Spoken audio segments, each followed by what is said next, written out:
Bienvenue à Rouge et Or Express. On commence cette semaine avec du badminton puisque les membres du Rouge et Or ont connu plusieurs excellents résultats. L'athlète féminine de l'année du RSEQ, Stéphanie Paquenam en tête, elle qui a remporté l'or en simple et en double féminin, cette dernière médaille en compagnie de la recrue de l'année au Québec, Anne-Julie Beaulieu. Paquenam a de plus remporté l'unique victoire des siens en finale de la compétition par équipe mixte que Laval a perdu 3-1 contre Montréal. Chez les hommes, le joueur de l'année Maxime Marin a grimpé 2 fois sur le podium, gagnant l'argent en double mixte avec Anne-Julie Beaulieu et le bronze en double masculin en compagnie de Julien Derry. Basketball, le final 4 se déroulait en fin de semaine à Lennoxville et les choses n'ont pas tourné comme espéré pour le Rouge et Or.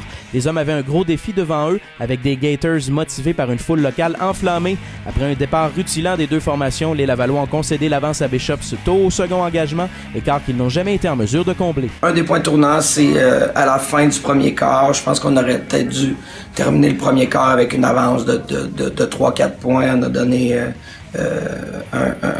un 4 points, je crois que c'était 22-18 avec une minute ou une minute et demie à jouer au premier quart. On les a laissés revenir. Puis là, on a été un petit peu mou au deuxième quart. Ils ont pris 10 points d'avance. On est revenu, mais on a peut-être dépensé beaucoup d'énergie là, pour revenir. Puis on a manqué de jeu un petit peu à la fin. Les dames aussi avaient un adversaire plus que coriace en demi-finale. Les Martlets de McGill n'ont laissé aucun doute sur leur intention, marquant les 13 premiers points de la rencontre. Même si le Rouge et Or a connu une bien meilleure deuxième demi, l'équipe sommée numéro 4 au pays n'a jamais vraiment été inquiétée. Premier quart désastreux, on a gelé, ils ont commencé de façon agressive, rapide. Ils étaient plus agressives en défensive, ils avaient changé leur style. Nous, on a manqué des lancers. On a précipité nos gestes. Moi, je m'attends à ce qu'on joue l'équipe 1 au pays, probablement. Donc, jouer avec sans pression, exécuter, puis montrer c'est qui l'équipe A pour 2 demi et non, comme aujourd'hui, l'équipe B en première demi puis l'équipe A en deuxième demi.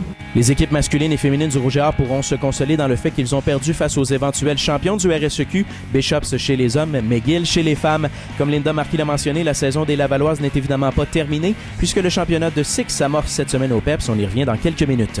Ski alpin, Simon-Claude Toutant a poursuivi sa domination sur les pentes ce week-end, terminant premier chez les universitaires lors des 2 slaloms fils présentés au centre de ski Le Relais du Lac-Beauport.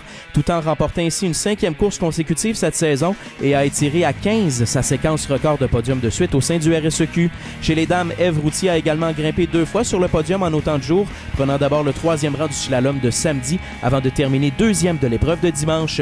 Toutant et Routier dominent actuellement le classement individuel chez les hommes et les femmes avec 2 courses à disputer. Soccer intérieur, la saison régulière prenait fin samedi pour le Rouge et Or qui se retrouvait à Montréal pour affronter l'Université McGill. Les filles sont demeurées parfaites, signant une 5e victoire en autant de sorties par la convaincante marque de 6-0 contre les Martlets. Léa Chastenay-Joseph s'est amusée en filant un tour du chapeau. La troupe d'Alder Duhart obtient un laissez-passer pour la demi-finale du RSEQ en vertu du 3e titre en saison régulière de son histoire. Chez les hommes, le Rouge et Or s'est rapidement creusé un trou alors qu'il perdait 3-0 après 30 minutes face aux Redmen. Laval s'est approché à un seul but au début de la deuxième demi, mais a ensuite encaissé un filet qui les a assommés et scellé l'issue du match. Laval aura toutefois l'occasion de régler ses comptes avec McGill dès l'ouverture des séries dimanche prochain. Les 2 victoires de Simon-Claude Toutant au relais lui valent le titre d'étudiant athlète Rouge et Or, le groupe Sport Interplus de la semaine. Chez les dames, la palme va à la figure dominante du club de badminton lavallois, Stéphanie Paquenam.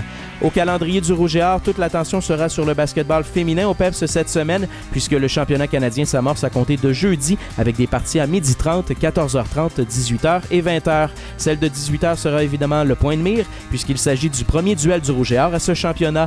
Lourde commande alors que les favorites et quadruples championnes en titre, les Lancers de Windsor, seront les adversaires. Pour vos billets et forfaits, contactez la billetterie du Rouge et Or au 88 656 PEPS et notez que la journée de dimanche sera bien spéciale, puisqu'en plus des finales, ProLudique viendra enchanter les jeunes avec leurs jeux gonflables. Au même moment, un autre championnat national aura lieu à Windsor, en Ontario, celui d'athlétisme, où les vétérans Laurence Côté et Charles-Philibert Thibouteau en seront à leur dernière compétition dans l'uniforme Rouge et Or. Philibert Thibouteau tentera un triplé historique, lui qui espère remporter l'or sur 1000, 1500 et 3000 mètres, à suivre au CIS-SIC.tv. Ski de fond, les nationaux de ski Haywood 2015 débuteront samedi prochain à Thunder Bay en Ontario. On surveillera notamment Frédéric Touchette qui a un titre individuel à défendre chez les universitaires.